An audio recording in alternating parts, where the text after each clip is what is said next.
Oh, thank God.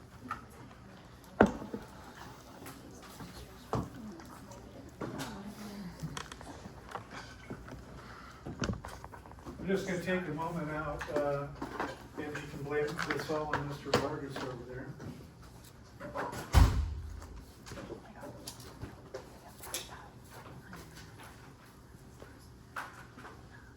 How's that look?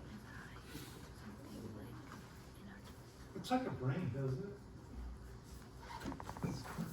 Well, that's called the Crescent Nebula, and you can blame this on Mr. Vargas because he got me going on topic before class here. But this is a nebula, and here's this star right here in the middle, and that star went supernova. And when it, by the way, something to tell you, our sun's a star. Everybody would know that. But the majority of the size of the sun is all gas. At the very center of it, there is a solid core. But it's all hydrogen gas. It's undergoing nuclear fusion to make helium and then additional elements. But what happens is when the star goes through its life cycle, it gets to a point where the nuclear reaction cannot overcome the gravitational field. So there's two forces. There's a gravitational force and there's a nuclear force. And the nuclear force wants to basically push things out, and the gravitational force wants to collapse everything. And so what happens is towards the end, the gravitational field wins out. The star collapses and it explodes, and it emits all this hydrogen gas and oxygen gas out into the cosmos. And here's that star. This is a white dwarf right there. And it blew off all the gas, and you see all the different cloud-like structure here. Red is hydrogen gas, blue is ionized oxygen. So anyways, why I put this up here, because he asked me, have I looked at the comet yet? And if you don't know, if you haven't been following the story, that now for the next couple of weeks over here in the west-southwest horizon, you should be able to see this comet that has just gone around the sun and is now coming back out into our interstellar space. But look for it, and you should be able to see it. There's Venus out here, which looks like a star, but that's Venus. It's a planet, very, very bright. You can't miss it. And over in that region, if you use binoculars, and maybe even with your naked eyes, you should be able to see the center of the comet with its tail coming off. And I encourage all of you to do that. It's a fun thing, and something that none of us will ever witness again, because this comet comes around about once every 100 years or so.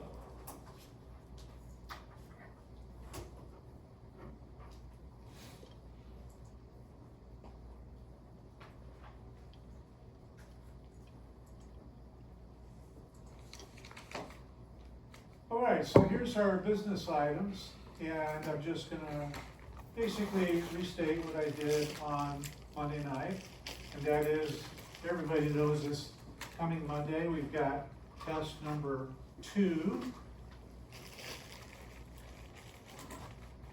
And as I try to encourage you, make sure you look at your electrophysiology lab in the homework, look at the types of questions there, the problems there. Those are all fair game for this next test. There's the information with regards to the GLP-1 and GLP-1 agonist story and their central role in treating diabetes and the regulation of hunger. The articles on diabetes, I'm not testing you over that, other than, as I said, all of you should know that diabetes is a disease of inactivity. And when our muscles are asked to become more active, they begin to express more insulin receptors on the surface of their cell membranes. And that means that there are more GLUT4 transporters within the membrane of the skeletal muscle fibers. They take up more glucose. That brings the blood glucose levels down to their set point. There's the file on the autonomic nervous system, and there the simple goal is to understand where it is that the parasympathetic and sympathetic neurons originate within the central nervous system. And that's, oh yes, and the learning objectives have been posted. I'll say what I always say, and that is, those are intended to be guideposts to help you figure out where you should put your energy and time. But that doesn't mean that there will be questions that pop up on the test that weren't specifically within those learning objectives. Test is going to start at 5:25. So you'll open at 5:25. We'll start whenever you get logged on. Hopefully you're logged on before 5:30 and you're off and running. And I think that's it. Any questions, problems we need to think about? No? All right, good enough.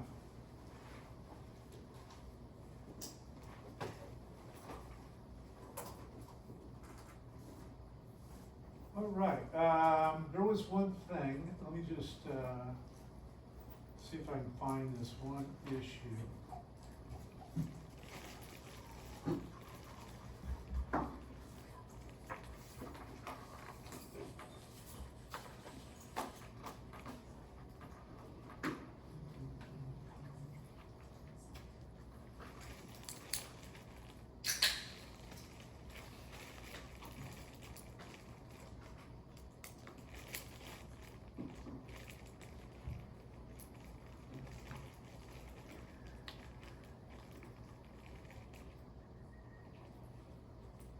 Make sure you can define what hypernatremia is, hyperkalemia. Now this prompts me to remember. I did not use these terms, but let me just find this part. Here we go.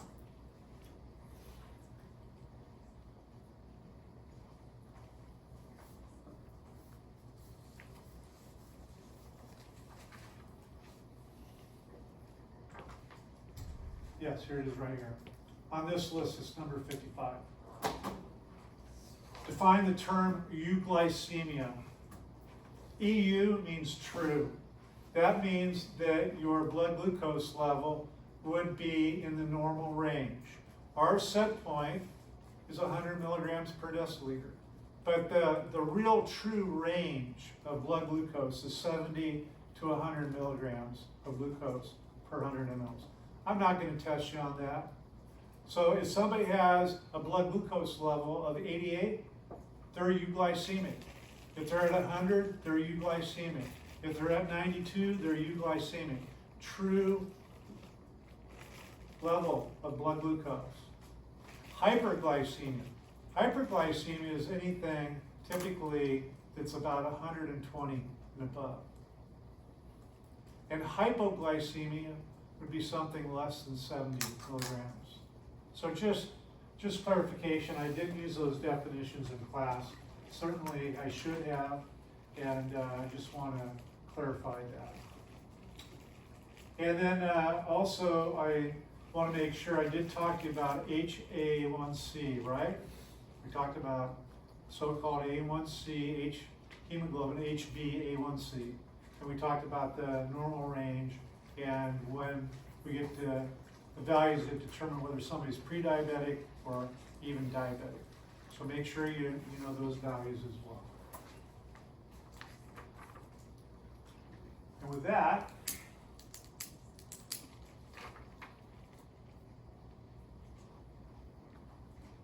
we're starting this transition now into skeletal muscle physiology, which is really a nice ramp from providing you that little scheme about the peripheral nervous system. In the peripheral nervous system, we talked about there's a somatic branch, and then there's these special senses, and there's the autonomic branch. And so here we're going to talk about the somatic branch, skeletal muscle. And in doing that, the first thing I'm going to discuss with you is an overview of the anatomy and the way I want you to approach the anatomy of skeletal muscle is to start at the macro level, and then we're going to work down to the micro level. And that will be laid out in the diagram I discussed with you in just a few moments. And then, the way I want you to think about skeletal muscle, you won't find this anywhere probably. There's 4 processes. Skeletal muscle is excitable. It produces action potentials. Those action potentials are propagated down the length of the muscle fiber. So what's the first process? Excitation. What's the second process? That's called excitation, contraction, coupling. What a beautiful term. Excitation, that's the first process. The third process is the mechanical process. So excitation is an electrophysiological phenomenon. Contraction is a mechanical phenomenon. That's where your muscles are producing force and changes in length. But as you've already learned, there has to be a transduction system. And that's what excitation, contraction, coupling is. It's a transduction system. And then the fourth process is relaxation. And we're going to talk about each of these processes, starting with excitation, working to EC coupling, then to the contractile phase, and then to relaxation. And if you sit there and think about what we typically do on a daily basis with our muscles, we perform cyclic activities. So for instance, just walking. All of you would appreciate this, is that when we walk, we're going through what is called a gait phase. So walking is divided up into these different phases, and a complete phase is what we refer to as gait. And when we do this, we're turning our muscles on, they're producing forces, we're turning them off, they relax, and then we just repeat this over and over and over again. If you sit there, if you ride a bicycle, I don't know if anybody rides bicycles anymore. Well, you might ride it, but you probably don't pedal it anymore. We're in this silly phase of e-bikes where people are going 40 miles an hour on their e-bikes. And then the orthopedic surgeons I'm working with are doing special studies looking at head injuries in e-bikes and whether those are more excessive than other types of propulsion systems. But everything we do, for the most part, is repetitive. On, off, on, off, on, off. So anyways, that's what we're going to do. This is going to take a fair amount of time to work through this. And as part of this, when I talk about the contraction phase, we'll get into what is referred to as the cross-bridge cycle. In each muscle fiber, there's what's called the contractile unit. Write this into your notes. The contractile unit of skeletal muscle and cardiac muscle is called the sarcomere. That's the contractile unit.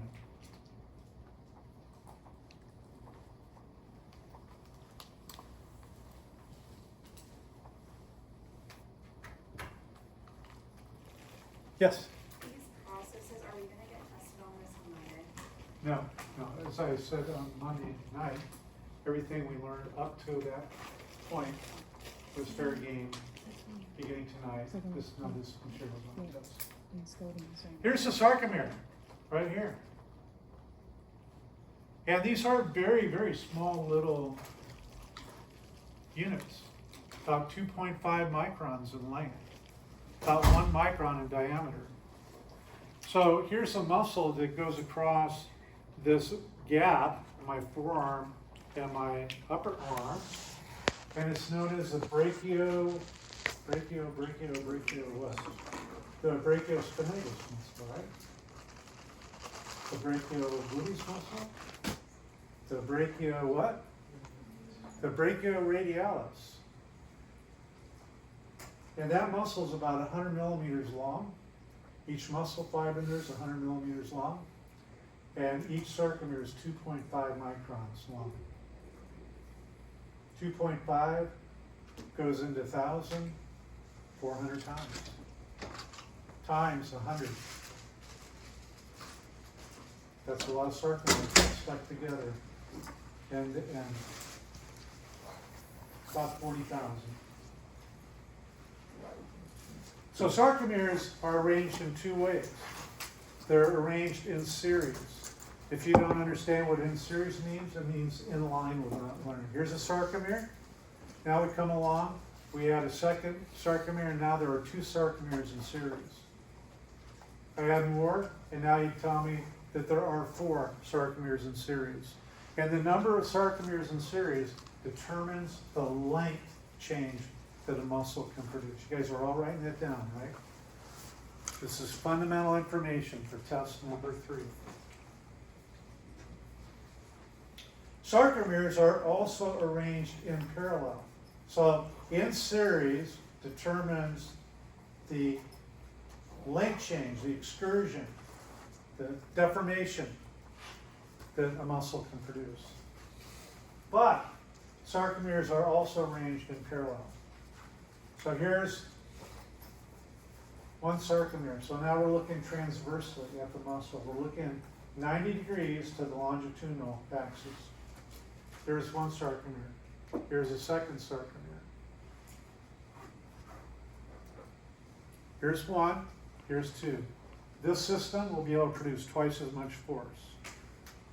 This system with 3 sarcomeres will produce 3 times as much force. This one with 4 sarcomeres in parallel will produce 4 times as much force. And within each muscle fiber, you have thousands of sarcomeres in parallel. So the arrangement of sarcomeres dictates the mechanics of our muscles. The number in series dictates the deformation, the shortening, or the lengthening that a muscle can produce. The number of sarcomeres in parallel determines force production. The number of sarcomeres in series has nothing to do with force production. Nothing. The number of sarcomeres in parallel has nothing to do with the amount of shortening that a muscle can produce. So everybody with me on this? We come along, if you sit there and think about somebody who gets injured and say they fracture their arm and you got to put them in a cast. During that cast, let's say for 6 weeks, you take the cast off, you look at their biceps brachii, and you go, wow, that muscle's really what? Starts with an A, ends with a Y. Atrophy. That would end with a D, but atrophy. But that's atrophy. What's happened is, somehow, for some reason, the absence of loading has caused the muscle to reduce the number of sarcomeres in parallel. And so the cross-sectional area of the muscle is reduced. The force that muscle can produce is reduced. You go to the gym, you lift heavy weights. After 15 weeks, you sit there and go, wow, my biceps brachii has gotten to be a lot bigger. How'd that happen? That loading that you're imposing on the muscle stimulates it to add more sarcomeres in parallel. Hence, the cross-sectional area of the muscle gets larger. Pretty cool. All right, so with that as a backdrop, here's this figure that is posted out there under the course contents.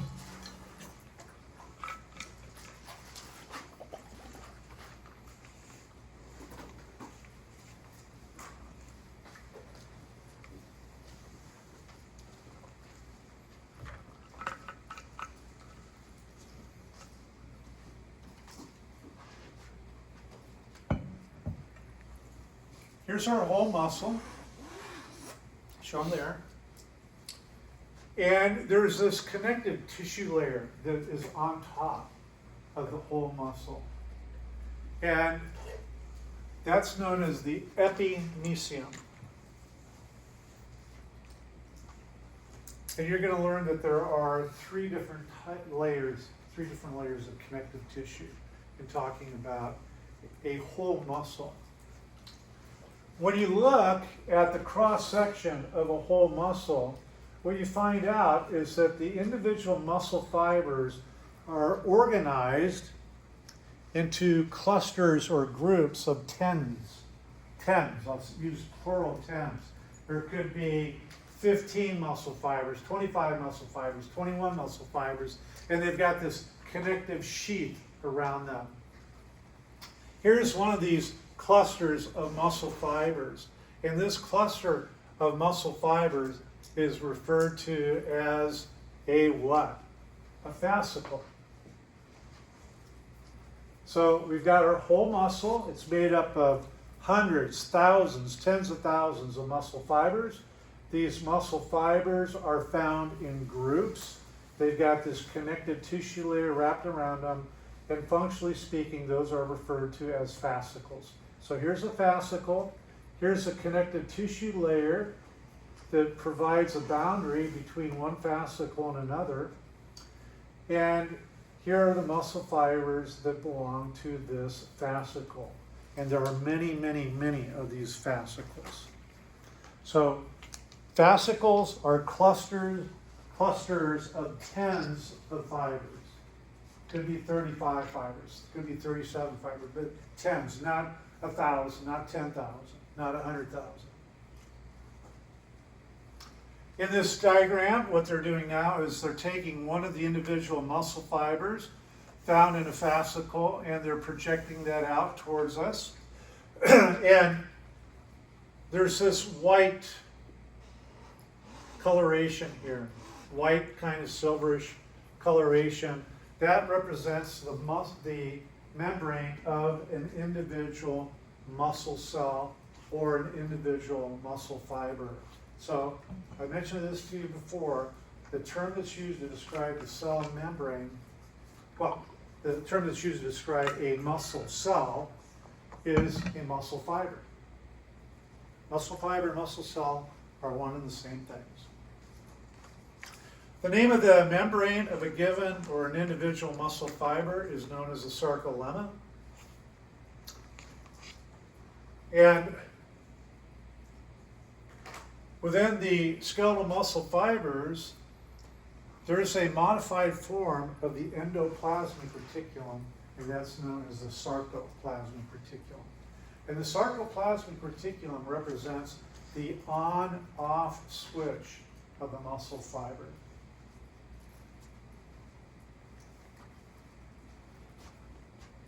And the endoplasmic reticulum is wrapped around individual filaments of sarcomeres. So here's one sarcomere, here's a second one in series, a third, a fourth, and imagine 40,000 of these in series with one another. And this collectively is referred to as a myofibril. A myofibril is just a series of sarcomeres that are attached one end to another. That's called a myofibril. So in this case here, where they've got that little bracket, you can imagine that here's this series of individual sarcomeres attached to one another, projecting out this way. Here we've got sarcomeres arranged in what manner? In parallel. So the sarcomeres are arranged in series and in parallel. And within the sarcomere, there are these filaments. You should have learned this in anatomy. You should have learned about thin filaments and thick filaments. And we'll go into some detail about each of those. The molecular motor, which is known as myosin, is found in the thick filament. So you need to know that basic anatomical description that's up there. Questions about that? So that's going to be on test number 3, somehow, some way. So make sure you know the anatomy very clearly.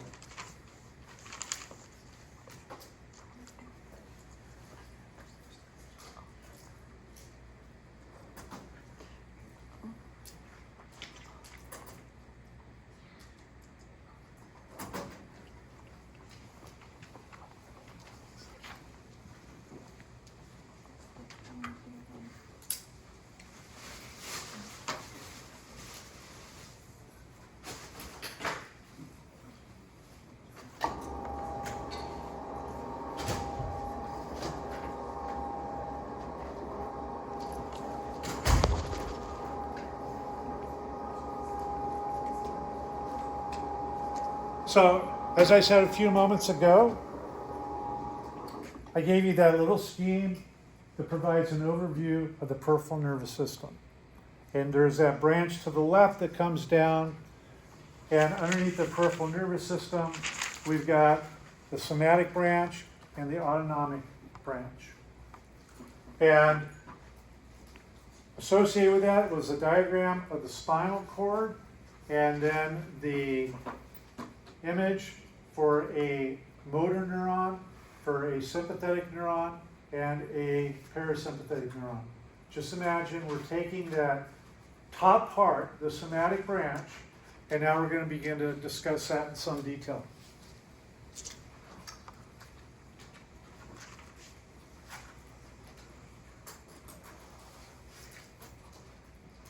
So here's our axon of a motor neuron.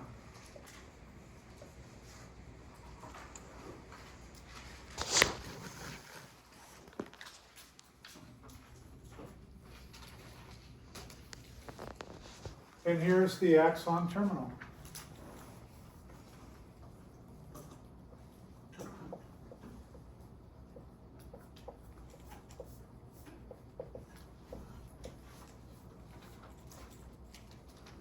First of all, you tell me that the axon of a motor neuron is heavily myelinated.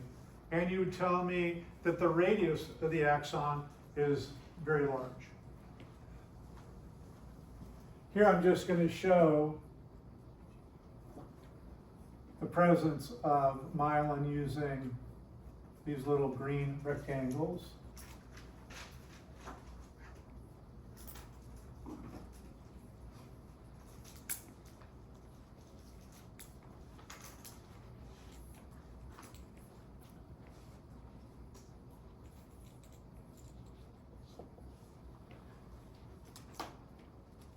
And you would tell me that at the nodes of Ranvier, I'm using blue here, it probably doesn't show up in the back there, maybe it doesn't even show up in the front, but this is meant to show the presence of voltage-gated sodium ion channels at these nodes of Ranvier. And there also would be voltage-gated potassium ion channels there. I'm not going to show that. And so we have the conduction of the action potential spreading down the length of the axon.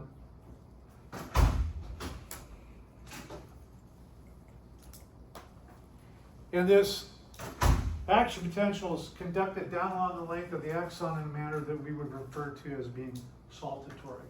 It's kind of jumping from one node of Ranvier to another.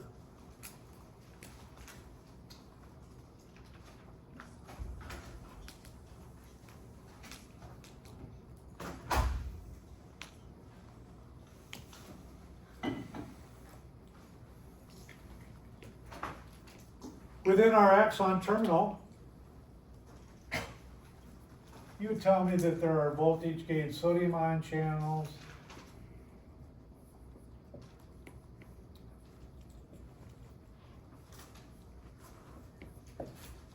voltage-gated potassium ion channels,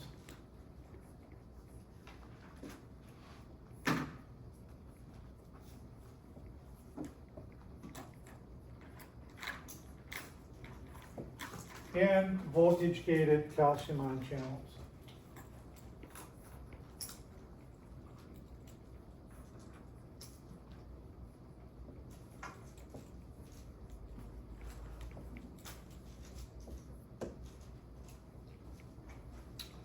We've got our vesicle with a neurotransmitter in it.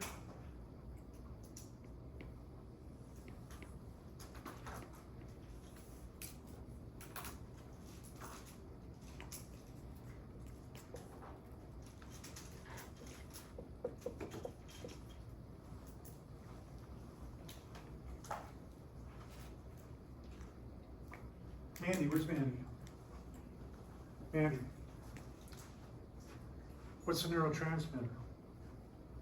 I'm not asking you what is a neurotransmitter. I'm asking you what's the name of the neurotransmitter.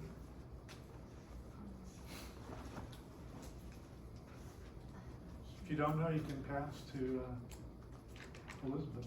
She knows. She's sitting there going, me, yeah. Are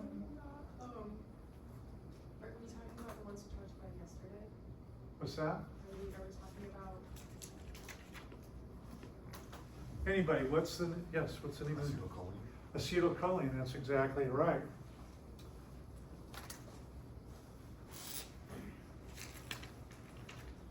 I'm just going to use red dots to represent individual molecules of ACH.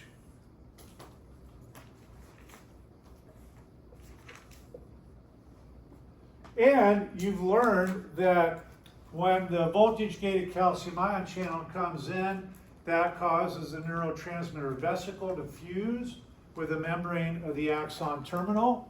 And it does that through docking sites. There are docking sites that specifically allow that vesicle to fuse with the cell membrane. Here I'm just going to put in red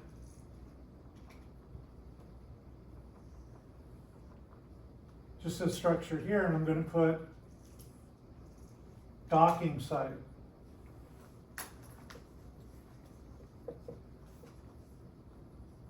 Very, very simplistic description of what's going on. But when that happens, then we release our chemical messenger into this space between the axon terminal and the muscle fiber itself. Now, the name of the membrane, the cell membrane for muscle fibers, is the sarcolemma.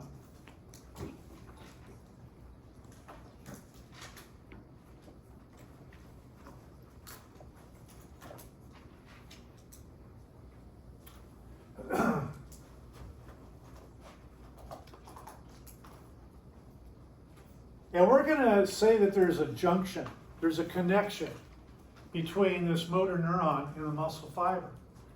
And we're going to call that junction the neuromuscular junction. Sometimes people refer to it as NMJ. So the neuromuscular junction.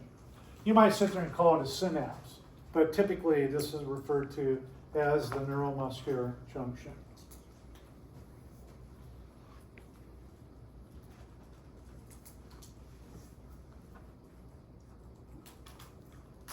And here I'm just going to put NMJ for neuromuscular junction.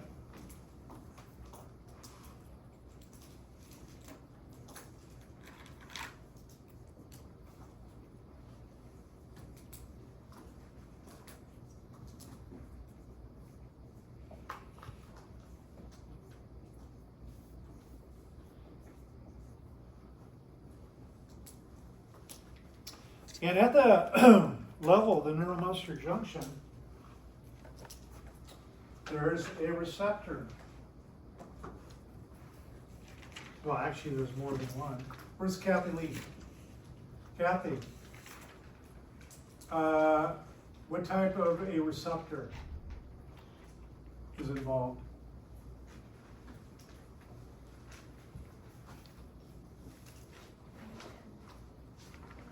Not sure? Anybody, what type of receptor is involved? A nicotinic what? A nicotinic ACH receptor. That's right.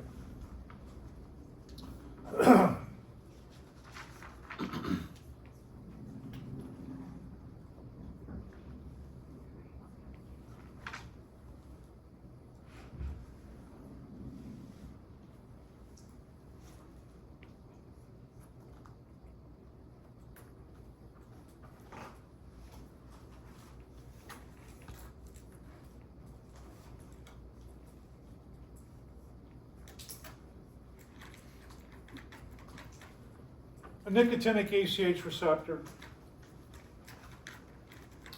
And this is a protein. And there are different parts to this protein, different regions, different subunits. And two of those are called the alpha subunits.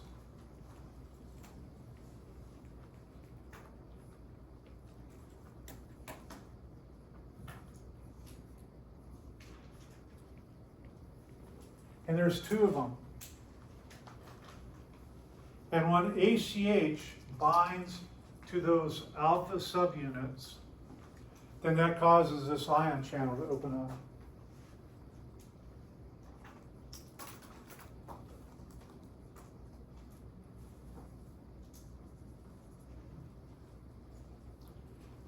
Now, up to this point in describing or talking about ion channels with you, I've always done that using a mono ionic description. In other words, a voltage gated sodium ion channel, it only conducts sodium ions. A voltage gated potassium ion, it only conducts potassium ions. Voltage gated calcium ion channel only conducts calcium ion channels. But it turns out that ion channels can be promiscuous, and what's meant by that is that they can conduct more than one ion at the same time. And this is one of those. So this ion channel is conductive to both sodium and potassium. So when this ion channel opens up, sodium ions flow in,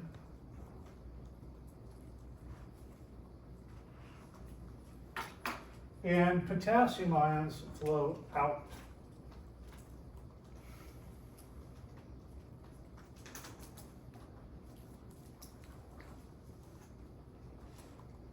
Our mantra is that our resting membrane potential is at minus 70 millivolts.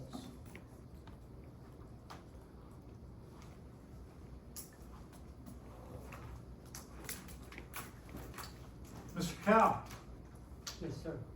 how is it that this cell will depolarize if I have positive charge coming in, but I've got positive charge leaving? Don't those two balance each other out? And so why would the resting membrane potential even get close to threshold?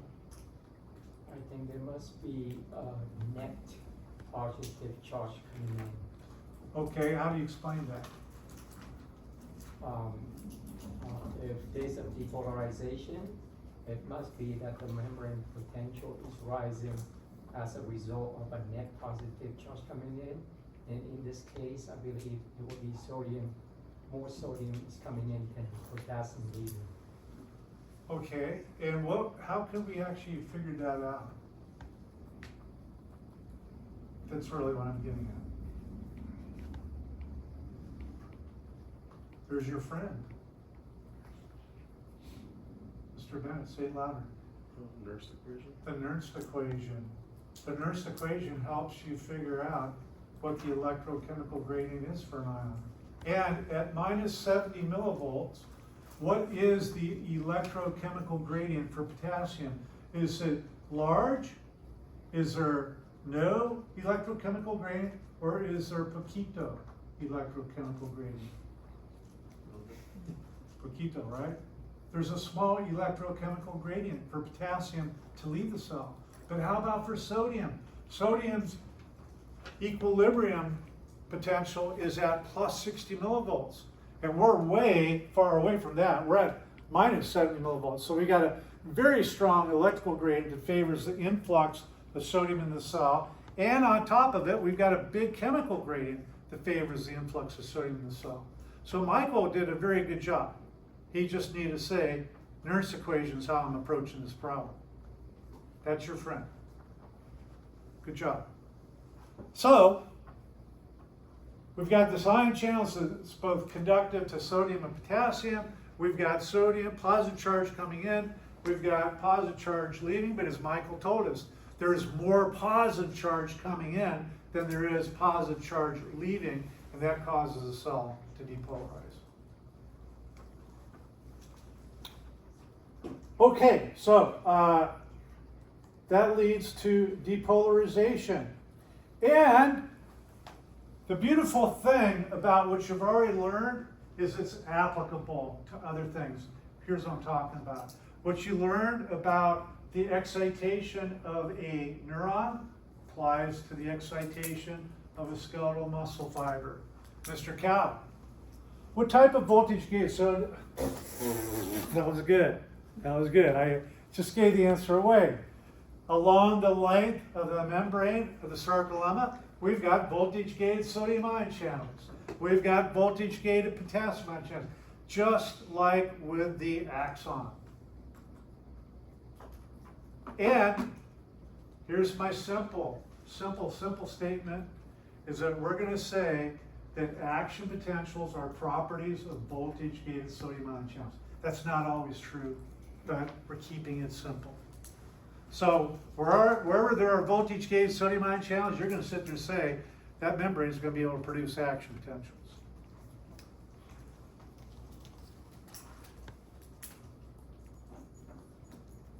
So here in blue, I'm just representing the presence of voltage-gated sodium ion channels. I'm going to do the same thing on the other side. I want you to sit there and think that the neuromuscular junction is located basically in the middle of the muscle fiber. And so we're going to have depolarization spreading to your right and to your left. Let me show the presence of voltage-gated potassium ion channels.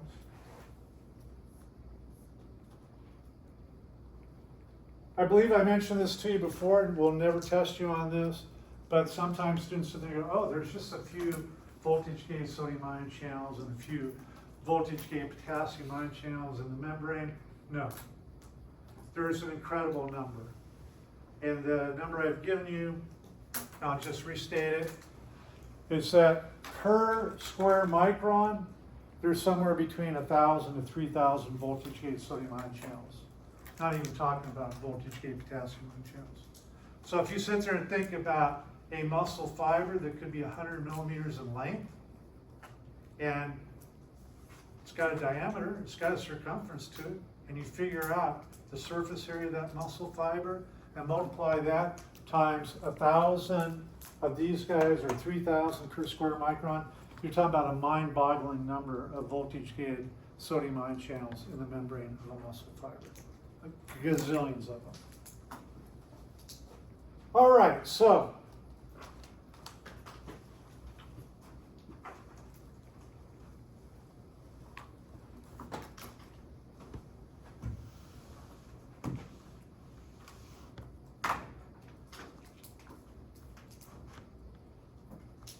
we've got these four processes.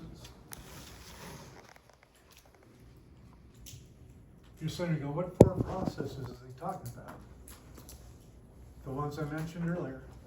First process is excitation.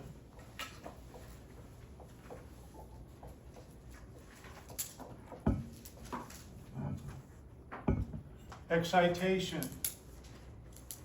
then leads to a series of events that we refer to as excitation contraction coupling.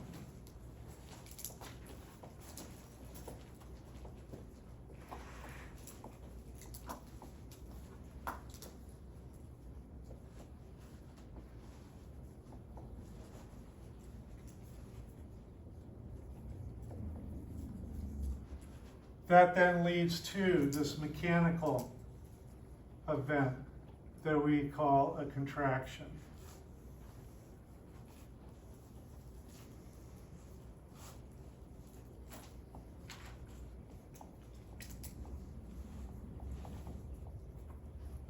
And then that leads to the final part of this sequence of events called relaxation.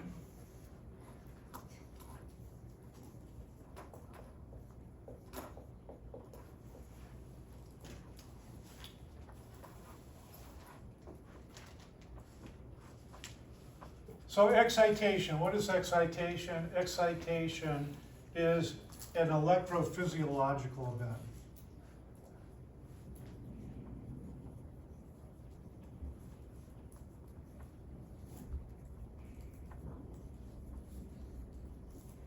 What is EC coupling? That's a transduction event. What is contraction? That's a mechanical process. What is relaxation?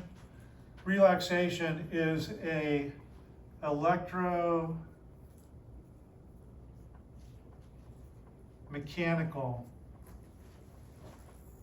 event. So the reason electro is there is because we're talking about repolarization of the muscle fiber, and we're talking about the decay in force production.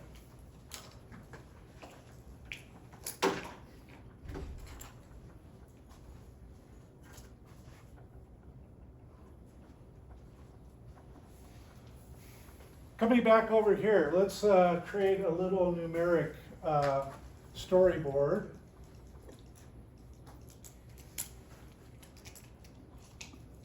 And I'm just going to come along and I'm going to put number 1 right up there.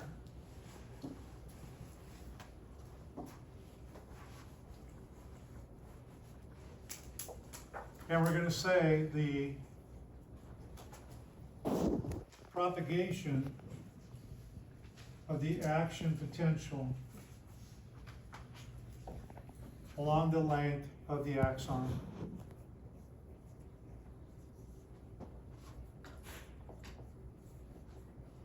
Well, what's our second event?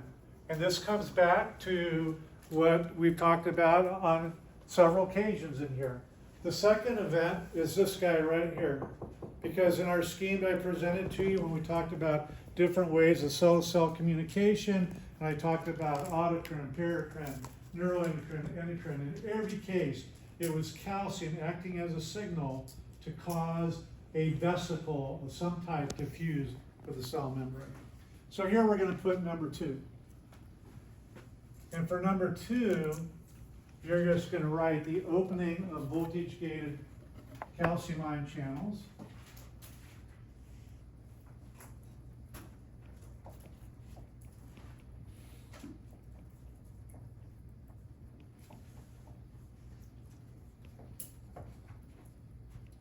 Number 3,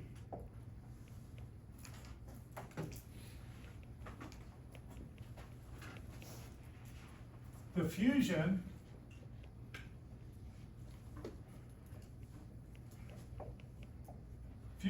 of our ACH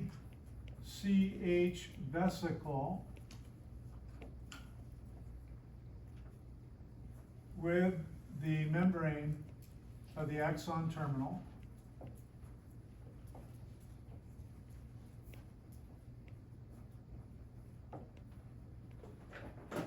Number 4,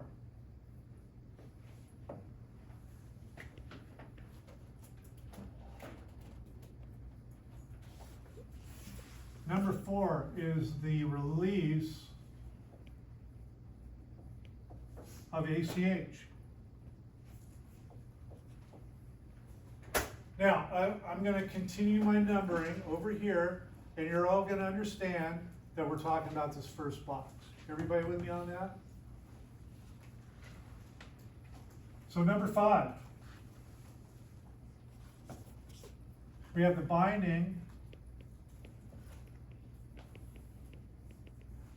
of ACH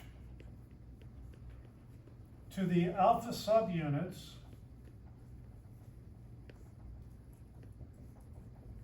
of the of the nicotinic acetylcholine receptor. Test question time. This is for all of you. This receptor, is it ionotropic or metabotropic? And hopefully all of you will sit there and say it's metabotropic, right? Yeah. Hopefully none of you will say that. Hopefully you all tell me that that is an ionotropic system. Okay, so we have the binding of ACH to the alpha subunits of the nicotinic ACH receptor. That then leads to the opening of the ion channel.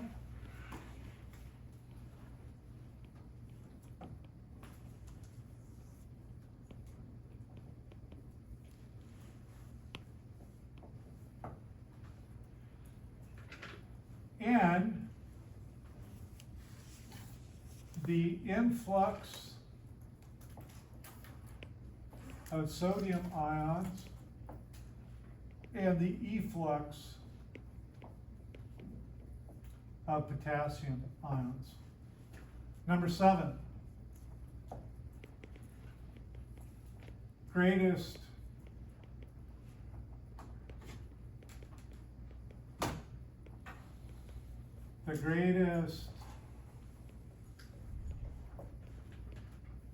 delta, let me back up. Sodium has the greatest delta EC, has the greatest electrochemical gradient. And that's going to lead to the hyperpolarization of the cell membrane. Hyperpolarization would mean that, hypopolarization would mean that we're what? Are we moving towards threshold? Hypopolarization. Hyperpolarization. That hyper, doesn't that mean increase polarization? So if our cell hyperpolarizes, doesn't the resting membrane become more negative? That's not going to cause hyperpolarization. It's going to cause hypopolarization, or we just say depolarization. And if we reach threshold, if we get to that magic voltage of minus 40 millivolts, then you're going to tell me that all the voltage gated sodium ion channels right here are going to do what? They're all going to open, which is then going to cause all the voltage gated sodium ion channels here to open, which will cause all the voltage gated sodium ion channels there to open. And so we've got this propagation of the action potential down along the length of the muscle fiber. So here I'm just going to put arrows going to your right and a black arrow going to your left, and I'm going to write DEPOL. And you're going to interpret that to mean that we've got this depolarization. So then we have the depolarization of the sarcolemma.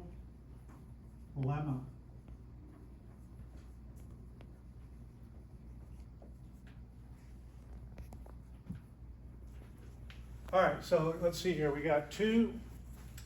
Number 3 is the fusion of the vesicle with the axon terminal. 4 is we've got the release of ACH. 5 is the binding of ACH to the alpha subunits of the acetylcholine receptor. 6 is the movement of ions through the ion channel.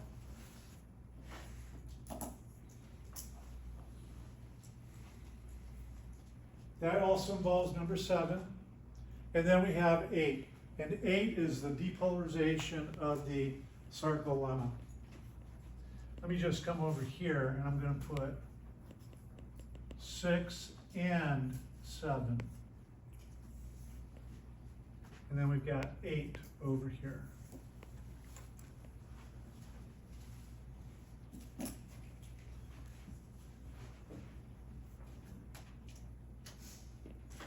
Questions? Don't be bashful. Speak up. So 5 is the ligand. 5 is right here. Binding Oh, yeah. ACH to the alpha subunits. Okay, perfect. Listen carefully. Very carefully.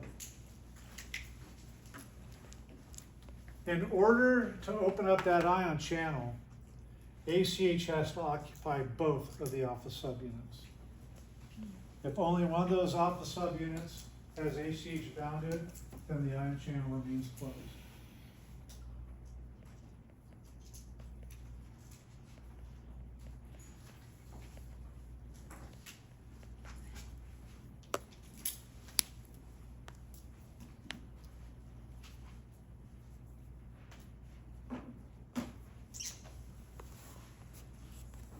Can you guys see the orange in the back there?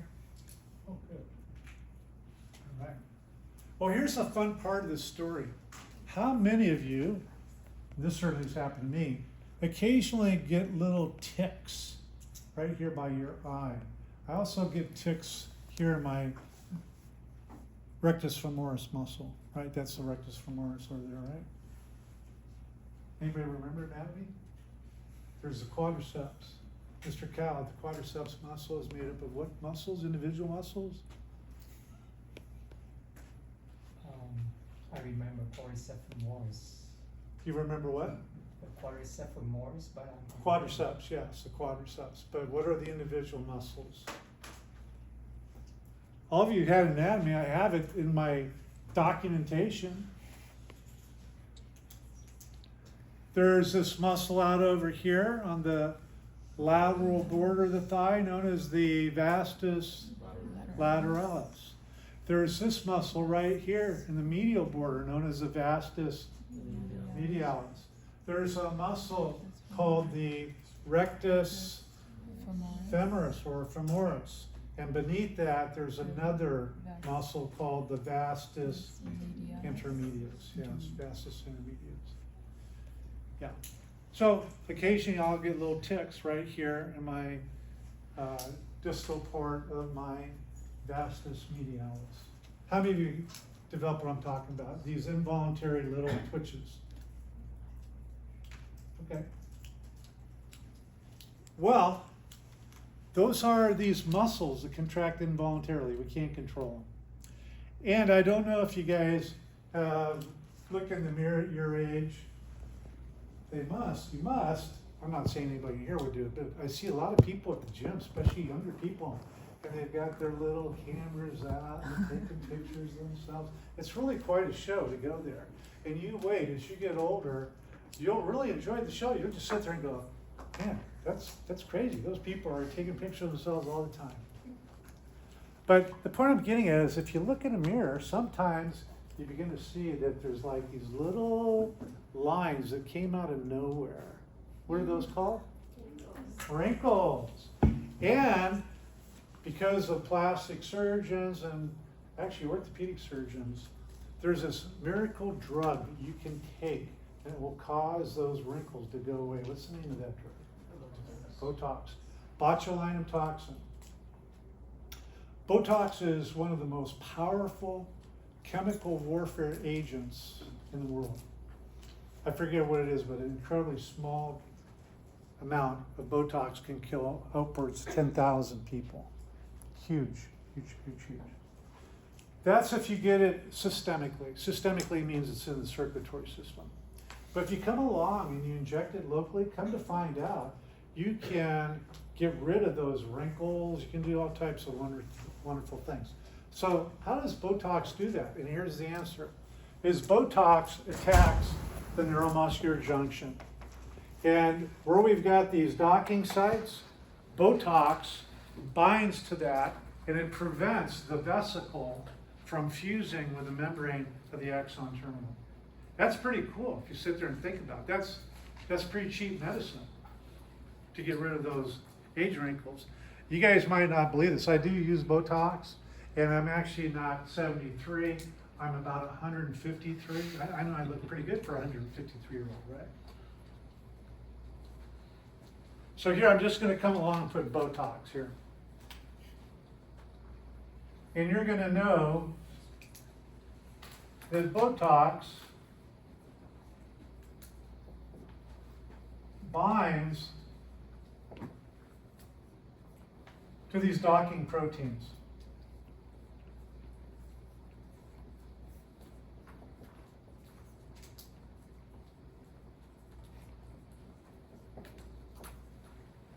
And that prevents, as I said, the neurotransmitter vesicle from being able to bind to that, and therefore you can't have any release of ACH. Yes? I have a question. Is this also the same mechanism as to why they use Botox in treating migraines? In treating what? Migraines. Botox is used for treating migraines. I'll have to go read about that. Migraines are thought to be due to abnormal numbers and types of voltage-gated sodium ion channels. but there's all different types of migraines. Some people have visual migraines. Anybody in here have a visual migraine? That's where all of a sudden you get little twirly birds in your field of view, typically on the periphery part, but it's an interesting phenomenon to have. You've had those? Yeah, and then you think you're having a stroke. Yeah, that's right. The first time it happens, you go, what the heck's happening here? Turns out those are typically very benign. But to answer your question, I have to go read about it. It's not something that I think about too often. But I do know that Botox is a used approach for that. One other really important thing. So on Monday, I asked you to start keeping a separate page of your drug list. Here's a new drug to add on to that list. There's a disease that attacks these alpha-1 subunits of the acetylcholine receptor. And it's a terrible disease. It's known as myasthenia gravis.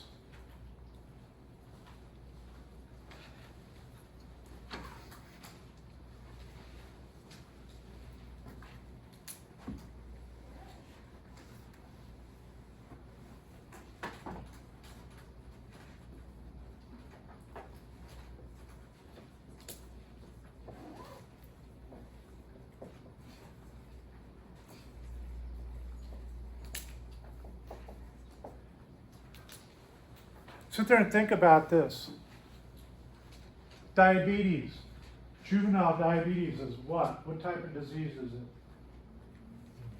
Autoimmune. It's an autoimmune disorder. Multiple sclerosis, what type of a disease is it? Autoimmune.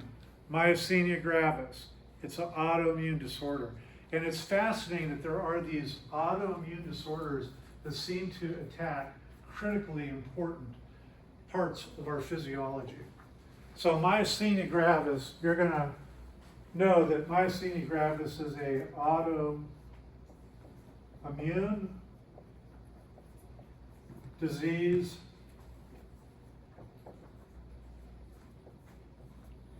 that destroys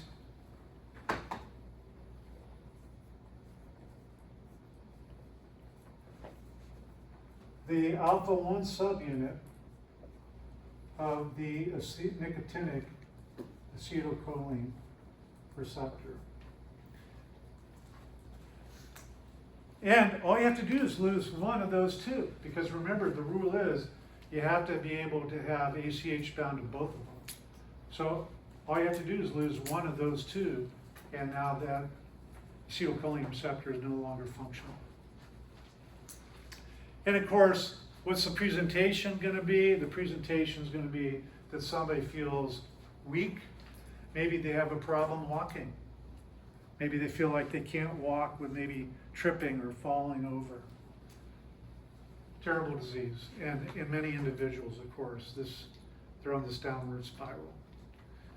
And the goal is to somehow come along and prevent the progression of that. So you get them going on a regimen of drugs that are under the category of autoimmune types of agents. All right, so that's our first box.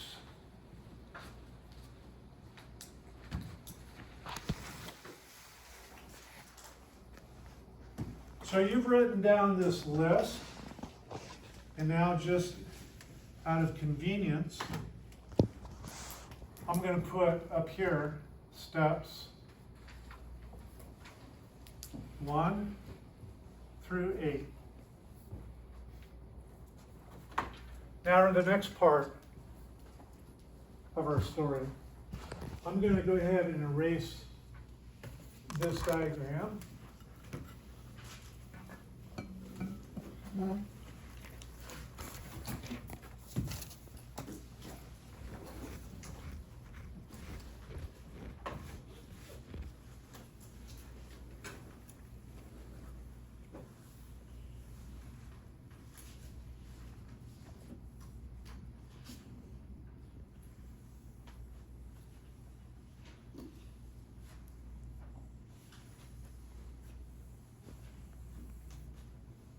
So here's our sarcolemma.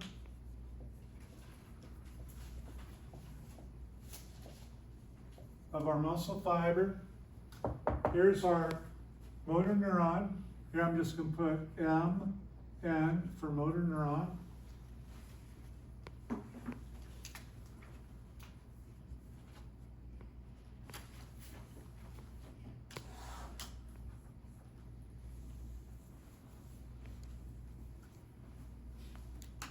Here's our nicotinic ACH receptor.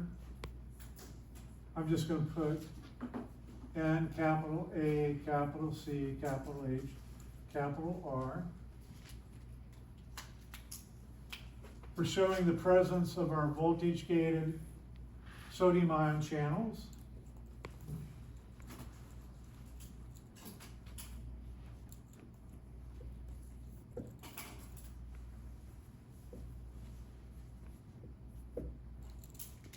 We've got our voltage-gated potassium ion channels.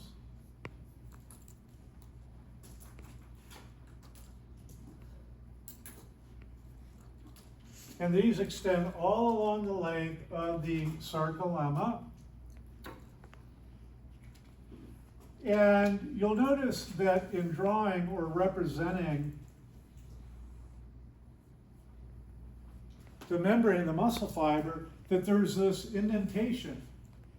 That indentation is really incredibly important. I'll describe it in some more detail later. But this indentation is known as the transverse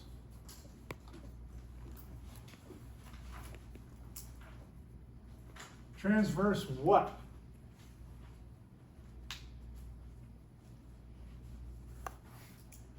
Transverse, nobody knows. Transverse, fantastic, very good, thumbs up. The transverse tubule.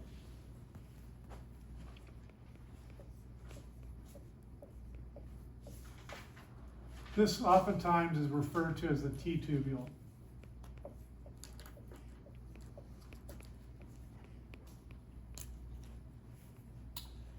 And it's this projection. It's a tubule. Up there it's two-dimensional. It just looks like an indentation. But it's a tubule. It's a tube, a very small tube that projects into the depth of this muscle cell. And adjoining this T-tubule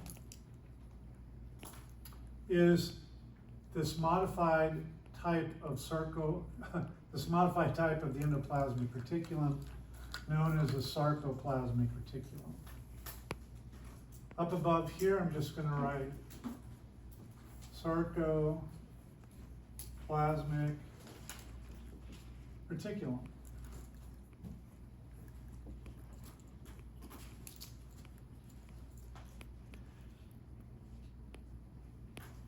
Concentration of calcium inside this muscle cell. All of you have learned that the concentration of calcium inside our cells, our standard typical cell, is 1 millimolar.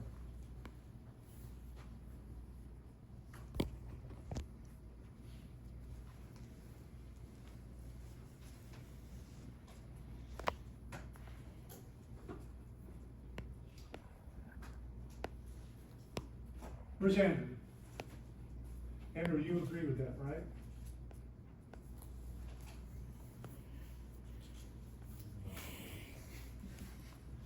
I think I heard say, that was the longest no I've ever heard. It kind of sounds like my wife when I ask her to do something and she'll, no.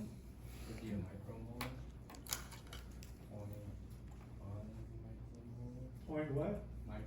Yeah, point what micromolar? 1. 0.1 micromolar would be correct. That's very good. Good job.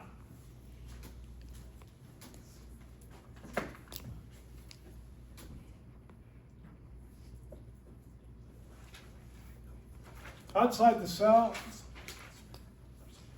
the concentration for calcium, we're using 1 millimolar. And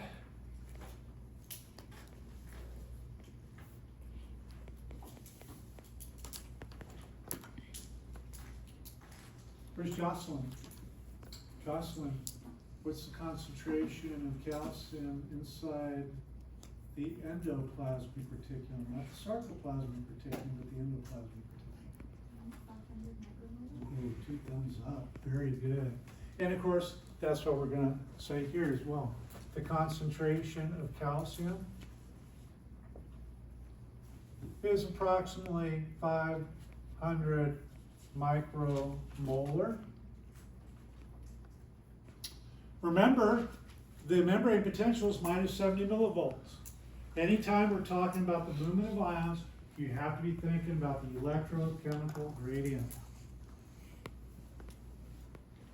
All right, so the depolarization spreading down along the length of our sarcolemma. Listen carefully. The T-tubule is an extension of the sarcolemma. Say it again. T-tubule is an extension of the sarcolemma with one important modification. So if it's an extension of the sarcolemma, are there voltage-gated sodium ion channels? And the answer is yes. Are there voltage-gated potassium ion channels? The answer is yes. So here we're going to show the presence of voltage-gated sodium ion channels. Always I'm representing those by these blue parallel lines. We've got voltage-gated potassium ion channels. I'm always trying to represent potassium using red. But, here comes the important part. There also are voltage-gated calcium ion channels in the T-tubule membrane, or the membrane of the T-tubule.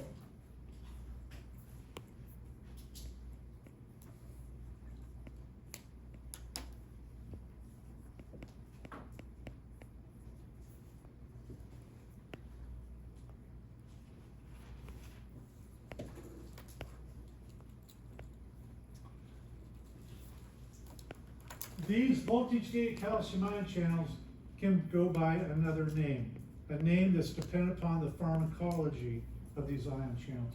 So there's a molecule known as dihydropyridine that will bind to these ion channels and block the ion channel. So here I'm going to put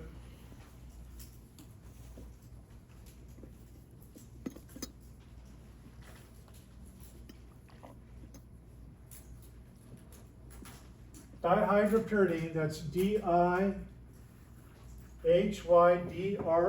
dihydro, and then pyridine, P-Y-R-A-D-I-N-E. And these voltage-gated sodium ion channels that are affected by dihydropyridines are referred to as dihydropyridine receptors.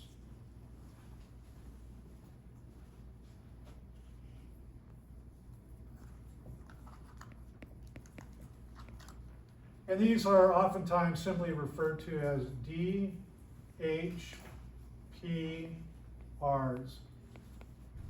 dihydropyridine receptor. The reason I mention this is because when we get to the cardiovascular section of the course, when we start talking about the heart, it turns out that calcium channel blockers are a very, very popular way of treating abnormalities of the heart itself, and this will become important then. So the depolarization spreads down along the sarcolemma into the T-tubule, causing the depolarization of the membrane of the T-tubule. That causes the voltage-gated calcium ion channels to open up here, and calcium comes flowing into the cell according to its electrochemical gradient.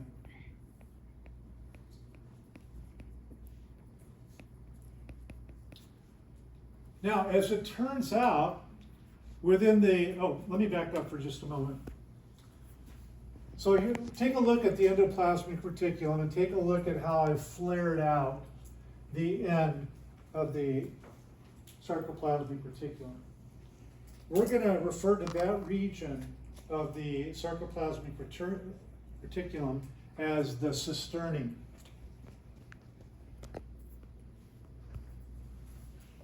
terminal cisternae.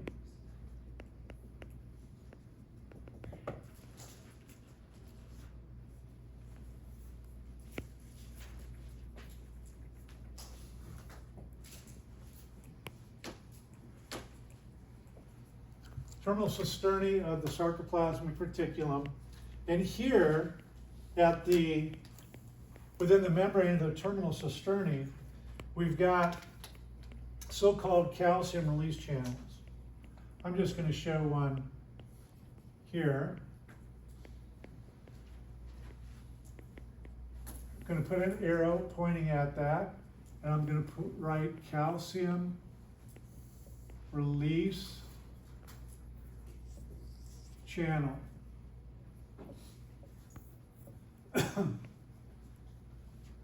There's also this other region of the sarcoplasmic reticulum, and we're going to refer to this region as the lateral border.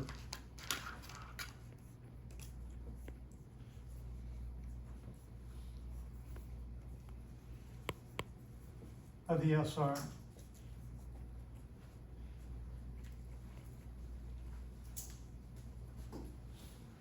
Calcium's always our magical trigger for signal. But we also have to recover the calcium and put it back in to the sarcoplasmic reticulum.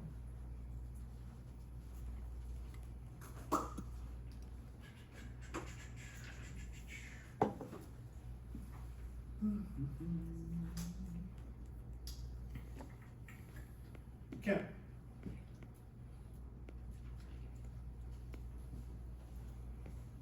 How are we going to get calcium after it's been released out into the sarcoplasm? How are we going to get back into there? Mr. Wynn?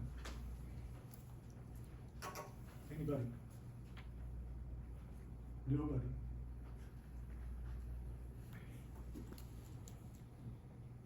They may potentially have it, but I was thinking like a glucose calcium transporter. Like it takes in Okay. glucose and calcium. Mr. Vargas, you agree with that assessment? Oh, yeah, possibly. Possibly. Is there a better possibility? Does it have something to do with the electrical chemical gradient? And Isn't there?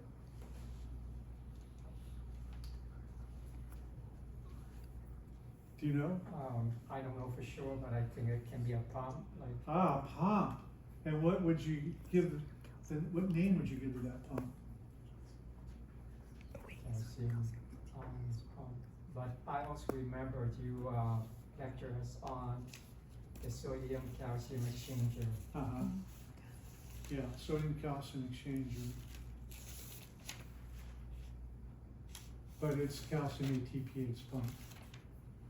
So along the lateral border, we've got our calcium ATPase pumps.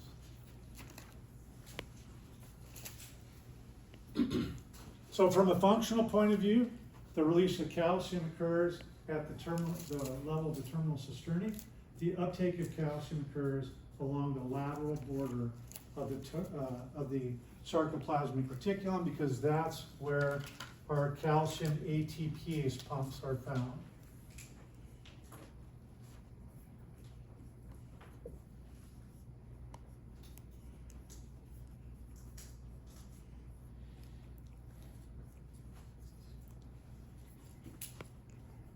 Just bear with me for a few more minutes, and then we'll be done with this.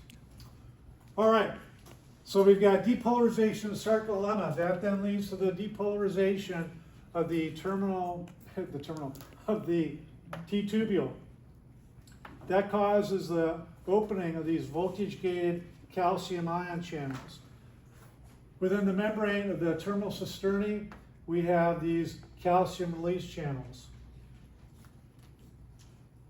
The voltage-gated calcium ion channel and the calcium release channel are mechanically connected together by another protein. So here's, in black, we're going to represent this protein. And what you have to understand is that when the ion channels open up, when we talk about ion channels, those are proteins. And when the ion channel opens up, the protein changes its structure. And so through this mechanical linker, which is another protein, that puts strain into that mechanical linker protein, which is now going to cause the calcium release channel to alter its structure, going from a closed to an open state. So when this voltage-gated calcium ion channel opens up, the reason that it opens up is because its structure has been altered and allows that ion channel to go from a closed to an open state. That then puts tension into this linking protein. And the tension in this linking protein acts on this calcium release channel, which is a protein, and causes that calcium release channel to change its structure, going from a closed to an open state. So here I'm just going to put in black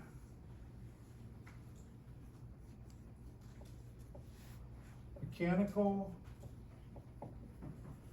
linker, L-I-N-K-E-R.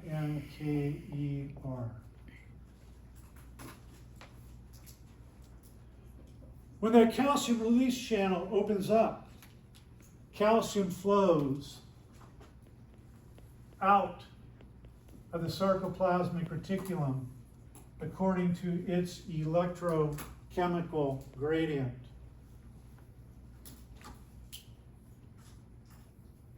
And because all of you are experts on transduction now, you're going to tell me that calcium is going to bind to what? To what? Yes. Calmodulin. To what? CMD. CMD. What is CMD? That sounds like a TV channel. Calmodulin. Calmodulin. And that's a good guess. It's wrong. Oh. But it's a good guess. But let me tell you what's good about you guys saying that is proteins are put into families. So you can have families of pumps. You can have families of calcium binding proteins, of which there are families. And so one member of the calcium binding protein family is calmodulin. There's another protein that has a structure similar to calmodulin, but it's not calmodulin. And that's known as troponin. Troponin anatomy, you should have had that. Troponin C. Troponin C.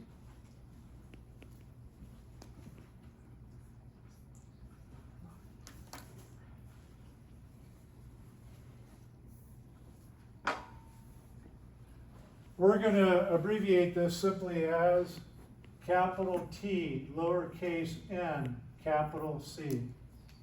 Troponin C. What does that C stand for? What do you think?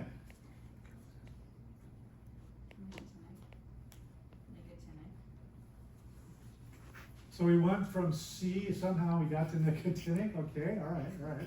Calcium. Calcium, there we go, bingo. Troponin C is a calcium binding protein. There are different types of troponin, and one of those is troponin C, and what does it do? It binds calcium. So here, I'm going to put an asterisk. I'm going to put capital T, lowercase n, capital C.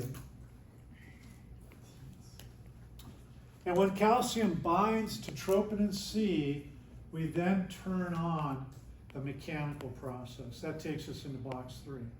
So this is the end of box 2. When I come back on Monday night, well, next Wednesday night, we'll start here. We'll fill in the steps here. And excitation, contraction, coupling stops almost right here. There's something else that occurs a little bit further down. Yeah? That linker is a protein. It is. So we've got these proteins that are mechanically linked to one another, right?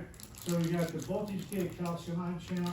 It's got this mechanical linking protein that's bound to it, and that the other end of it is bound to the calcium release channel. Yes. So, voltage-gated calcium ion channel opens, puts strain on the Linker. calcium release chain, or on the linker, and then put strain on the calcium release chain. That's right, deforms our calcium leach channel. And because of inside the sarcoplasmic reticulum, you find TNC. No, TNC is on the outside. It's in the sarcoplasm. Plasma. Sarcoplasm is the cytoplasm of skeletal muscle. So it's just floating around. There's a gazillion molecules of it. Well, the troponin C is not floating around, but there's a lot of it. So we'll fill in the rest of the story, but this will ultimately lead to forest production.